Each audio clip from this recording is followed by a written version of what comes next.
Hi friends, welcome back to our channel పక్కా తెలుగు వంటలు. ఈరోజు మన ఛానల్లో గోంగూర చికెన్ ఎలా చేసుకోవాలో సింపుల్గా చూసేద్దాం ఒకసారి. ఈ గోంగూర చికెన్ చపాతీలోకైనా, అన్నంలోకైనా, బిర్యానీలోకి మంచి కాంబినేషన్ అండి. దీన్ని ఎలా చేసుకోవాలో ఒకసారి చూసేద్దాము. ఈ గోంగూర చికెన్ నేను హాఫ్ కేజీ చికెన్ తీసుకున్నానండి. హాఫ్ కేజీ చికెన్కి నేను 2 కట్టలు గోంగూర తీసుకున్నాను. ముందుగా మనము కాడలు లేకుండా అలా ఆకులు ఒలిచిపెట్టేసుకొని కడుక్కొని శుభ్రంగా పక్కన పెట్టుకొని, తర్వాత పాన్ పెట్టుకొని ఒక 2 స్పూన్ల ఆయిల్ వేసుకొని అలా గోంగూరను వేసుకొని వేపుకోవాలి. దాన్ని బాగా ఒక 10 మినిట్స్ వరకు మనము కుక్ చేసుకుంటే మూత పెట్టేసుకొని కుక్ చేసుకుందామండి. తర్వాత మధ్య మధ్యలో కలుపుతూ మనం దాన్ని కుక్ చేసుకుంటే మనకు అలా కుక్ అయిపోద్దండి. తర్వాత మనం ఒక బౌల్కి తీసుకొని పక్కన పెట్టుకోవాలి. మళ్ళీ మనం అదే ప్యాన్ పెట్టుకొని ఒక 3 స్పూన్స్ ఆయిల్ వేసుకొని బిర్యానీ ఆకు, 1 ఇంచు పట్ట, మొగ్గ, కొంచెం జీలకర్ర వేసుకొని వేగాక ఒక టూ ఆనియన్స్ సన్నగా కట్ చేసి పెట్టుకున్నవి, ఒక 4 పచ్చిమిర్చి అలా సన్నగా చీల్చుకొని దాంట్లో వేసేసుకుందాము. గోల్డెన్ కలర్ వచ్చేంత వరకు ఆనియన్స్ మనం అలా ఫ్రై చేసుకొని, అలా ఫ్రై అయ్యాక ఒక హాఫ్ స్పూన్ అల్లం వెల్లుల్లి పేస్ట్ వేసుకొని అది పచ్చి వాసన పోయేంత వరకు మనం బాగా ఫ్రై చేసేసుకోవాలండి. కొంచెం కరివేపాకు కూడా వేసుకొని బాగా మనం ఫ్రై చేసేసుకోవాలి.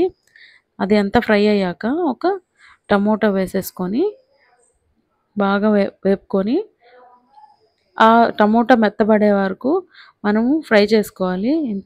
అందులో మనము ఒక సాల్ట్, కొద్దిగా ఒక హాఫ్ స్పూను పసుపు వేసేసి, 1 స్పూను ధనియాల పొడి, 1 స్పూను కారం, ఇవన్నీ వేసేసుకొని బాగా కలిపేసుకోవాలి. కలుపుకున్నాక మూత పెట్టేసుకోవాలి. ఆ టమోటా సాఫ్ట్ అయ్యేంత వరకు మనం ఉడికించుకోవాలి. మూత పెట్టేసుకొని తర్వాత అలా ఆయిల్ వచ్చినాక ఒకసారి చూసుకొని బాగా కలుపుకొని ముందుగా మనం కుక్ చేసి పెట్టుకున్న గోంగూరని దీంట్లో వేసేసుకోవాలి. అది వేసుకున్నాక అది బాగా పేస్ట్ లాగా అయ్యేంత వరకు కలుపుకొని మళ్ళీ మూత పెట్టేసుకుందాము. అలా ఆయిల్ బయట వచ్చేంత వరకు మనం కుక్ చేసుకున్నాక మనము ముందుగా కడిగి పెట్టుకున్న చికెన్ని, హాఫ్ కేజీ చికెన్ని అలా వేసేసుకోవాలి.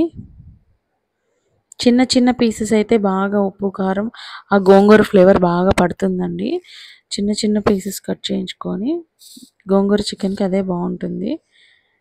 కొంచెం కొత్తిమీర వేసేసి బాగా కలుపుకొని ఒక 5 మినిట్స్ వరకు అలా మూత పెట్టేద్దాము. 5 to 10 మినిట్స్ అలా మూత పెట్టేశాక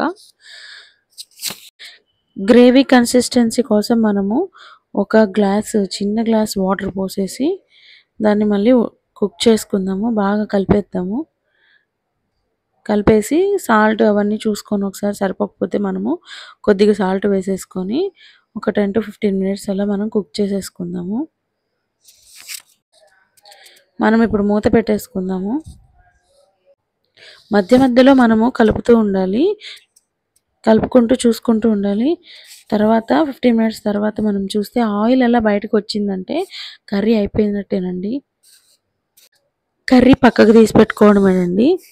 ఈ గ్రేవీ మనకి రైస్లోకి, చపాతీలోకి, బిర్యానీలోకి చాలా బాగుంటుందండి టేస్ట్. మీరు ట్రై చేసి చూడండి. ఎలా వచ్చిందో నాకు కమెంట్స్లో చెప్పండి. మీకు కనుక నా వీడియో నచ్చితే ప్లీజ్ లైక్ చేయండి, షేర్ చేయండి, సబ్స్క్రైబ్ చేయండి. మరికొన్ని వీడియోస్ కోసం నా డిస్క్రిప్షన్లో లింక్స్ ఇచ్చానండి. వీడియోస్ ఒకసారి చూడండి. ఫస్ట్ టైం చూస్తున్న వాళ్ళైతే సబ్స్క్రైబ్ చేసి పక్కనే ఉన్న బెల్ ఐకాన్ని క్లిక్ చేయండి. Thank you for watching.